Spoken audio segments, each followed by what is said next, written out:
Welcome to Speak English Now podcast with your host, Georgiana, the podcast that will help you to speak English fluently with no grammar and no textbooks. Hi everyone, I'm Georgiana, founder of SpeakEnglishPodcast.com. My mission is to help you to speak English fluently and confidently. In today's episode, I'll talk about the most common symptoms that we experience when we're sick or ill. Later, you'll practice grammar with a point of view story. Awesome! Let's get started. As you've probably noticed, I've been sick for the last 2 weeks.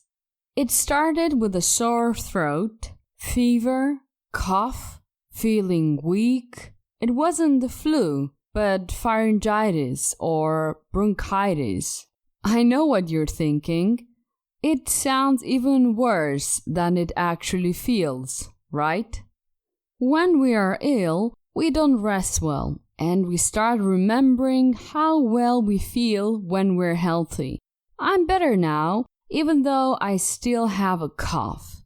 I wanted to thank you for all the messages of support. I've also been recommended to try out some home remedies to help improve my health. Apart from the syrup and the pills that my doctor has prescribed me, I've tried out ginger tea with lemon and honey, cinnamon with honey, and I've been eating foods which contain plenty of garlic and onion. All these days, I've eaten veggie soup. I just wasn't in the mood to eat solid meals.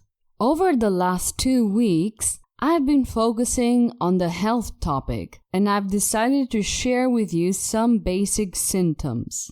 What do you think? It's always useful to know some expressions related to this topic. Like this, if you find yourself in a country where they speak English and something happens to you, you'll be able to communicate much better with the doctors there. In this lesson, I'll help you to describe some of the most common symptoms that we experience when we're ill or sick. When we want to ask someone about their health, it's very common to use the word feel. Here are some examples. You don't look too well. Are you feeling ill? Yeah, I don't feel well. I'd better go home. If someone says, I don't feel well, you could ask him or her, what's the matter with you? Are you well? Let's see some of the most common symptoms. A symptom is a manifestation of what's happening to you. Let's have a look at this conversation. I don't feel well. Oh, what's the matter with you? Well, I have a headache. You see, the word headache is a symptom. By the way, there are different ways to specify that your head hurts. You could say, my head hurts, or I have a headache. But you could also say that I feel a lot of pain in my head. In that case, you should probably go to the hospital because then it means that you're experiencing a severe discomfort, which can't just be ignored. For example, yesterday I suddenly felt a lot of stomach pain. They took me to the hospital where they found out that I had appendicitis. The word ache is similar to pain, but it's usually used to refer to a less severe type of discomfort that can't continue longer than pain. It's less urgent. We could say that we have a headache, a stomach ache, a backache, or a heartache. These are very common examples. Be careful when you're using the word heartache. Bear in mind that heartache is used to refer to a type of emotional pain. For example, if you're in love with someone and this person breaks your heart or he simply doesn't care about you, you could say, He's causing me a lot of heartache. When something is bothering you, your doctor prescribes medicine or drugs. Then you take the medicine. For example, yesterday the doctor prescribed these pills. I have to take 3 pills a day. Okay, let's take a closer look at the most common symptoms you may have. I don't want any of them. Let's see an example with having a cough or coughing. I don't feel very well. What's wrong with you? I have a lot of coughs, especially at night. Oh, sorry. Are you taking any syrup? Syrup, by the way, is one of the medicines that can help you avoid coughing. Inflammation. Almost any part of your body can become swollen. There are many reasons for this. For example, in my case, the last 2 weeks my throat was swollen and it hurt. You can also get an inflammation from a blow. For example, my foot became very swollen after a blow. Fever. Fever is an increase in body temperature. Having a fever is very normal if you have the flu. For example, I have fever and my throat is swollen. I think I have the flu. Fatigue. Fatigue is the same as tiredness. When we are fatigued, it means that we're tired, that we have no energy.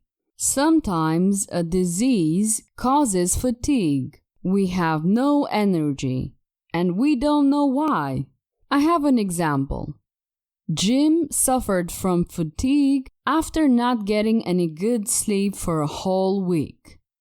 Let's continue with indigestion. Let's look at a couple of examples. My stomach hurts. I think I have indigestion. I feel very sick. If you eat that mayonnaise, it'll make you sick. I know that no one likes to talk about this, but let's continue with nausea, vomiting.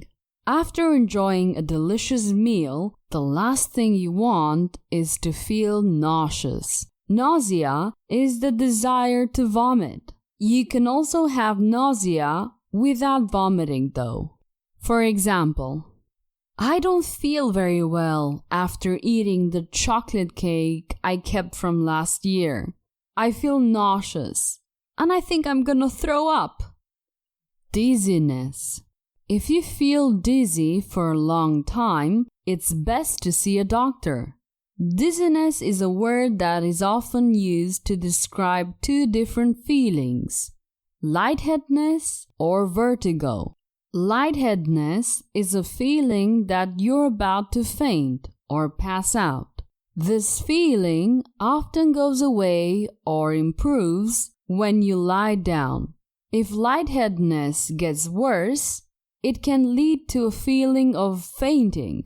Vertigo, however, is a feeling that you and your surroundings are moving when there's no actual movement.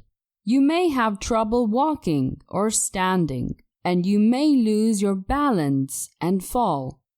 Let's talk about another symptom: low or high blood pressure. And what can cause dizziness? Well, one of the reasons is high blood pressure. An example: I was sitting, I got up, and now I'm dizzy. Do you have high blood pressure? Difficulty breathing. It's very important to see a doctor if you notice this difficulty. If you can't breathe, I don't think you're gonna be alive for long. Sometimes this breathing difficulty is caused by anxiety. It's what doctors call a psychosomatic effect, but we're not going to get into that specific vocabulary. This isn't a podcast focused on English medicine. Awesome! So far, we've seen vocabulary and expressions related to health. Now you'll practice with a point of view story. This kind of story will help you to improve your English grammar. It's very simple. I tell you the same story more than once. Every time, I change a grammatical aspect. So, you can see how grammar changes and you can compare. You just have to listen. Let's start with the story told in the third person, in the past. Mr. Pete was a man who always experienced health problems. As he was very organized, he planned the week as follows. On Monday, he got up coughing a lot. He was coughing so much that the police and firemen came to see what was going on. On Tuesdays, he felt fatigued. He was tired all day. Even when he blinked, he felt tired. He also had difficulty breathing. He tried not to blink too much and breathe as little as possible, just in case. He didn't eat anything on Wednesdays. He would always get a stomachache that day of the week. And even if he didn't eat anything at all, he still had the same symptoms. In 90% of cases, he was also nauseous. Thursday wasn't a bad day for him. He only had a high fever and chills during the day.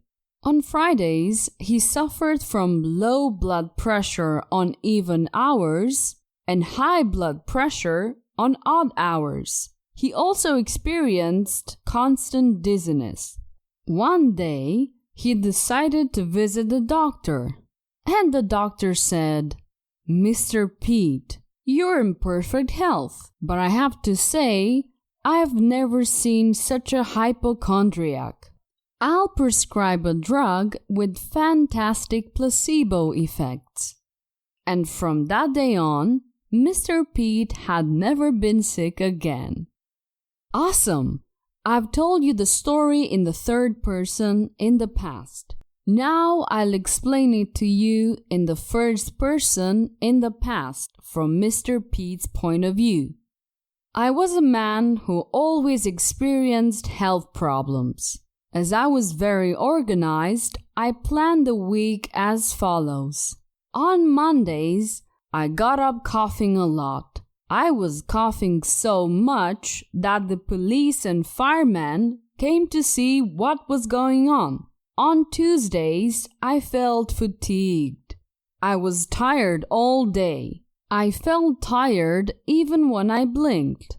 I also had difficulty breathing. I tried not to blink too much and breathe as little as possible, just in case. I didn't eat anything on Wednesdays because I would always get a stomachache.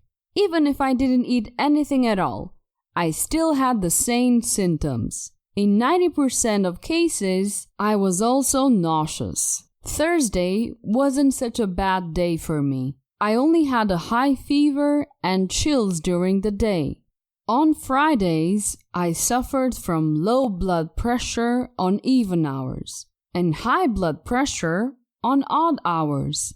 I also experienced constant dizziness. One day, I decided to visit the doctor, and the doctor said, "Mr. Pete, you're in perfect health, but I have to say, I've never seen such a hypochondriac. I'll prescribe a drug with fantastic placebo effects." And from that day on, I have never been sick again. Poor Mr. Pete, he was a hypochondriac, but he got cured with a placebo medicine. Perfect. This is the end of this funny point of view story. I really hope that you've enjoyed it. Now imagine a whole story told this way. It's incredible how much you can learn using this method. Instead of having to memorize boring grammar rules, you can use this method to learn grammar. It's more enjoyable, but also more effective. My new English course, the Enchanted course, will help you to improve your spoken English and your grammar. It will take your English to an advanced level. Go to enchantedcourse.com and bring your spoken English to an advanced level. I will come back with a new episode next week. Bye-bye! Did you enjoy today's episode? Get the transcript now at speakenglishpodcast.com. speakenglishpodcast.com.